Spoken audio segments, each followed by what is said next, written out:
អស់លោកអ្នកដែលកើតនៅមីនរាសីប្រចាំខែកក្កដានេះតើតកតងទៅនឹងកិច្ចការងារអស់លោកអ្នកតើមានលក្ខណៈយ៉ាងដូចម្តេចសម្រាប់អស់លោកអ្នកដែលកើតនៅមីនរាសីគឺសំដៅទៅលើអស់លោកអ្នកដែលកើតនៅចន្លោះចាប់ពីថ្ងៃទី14មិនិនាដល់ថ្ងៃទី13មេសាមានផ្កាយប្រចាំរាសីគឺផ្កាយប្រហោះ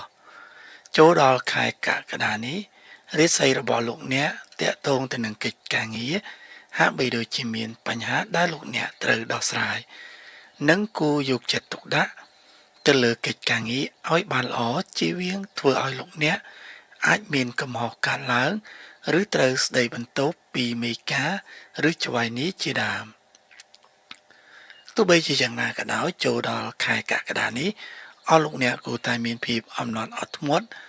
និងដោះស្រាយកិច្ចការងាររបស់លោកអ្នកបន្តិចម្ដងជាពិសេសត្រួតពិនិត្យឲ្យបានត្រឹមត្រូវ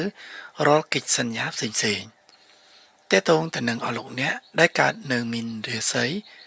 ចូលដល់ខែកក្កដានេះរឿងរ៉ាវនៃសេចក្តីស្រឡាញ់មានលក្ខណៈល្អសម្រាប់អស់លោកអ្នក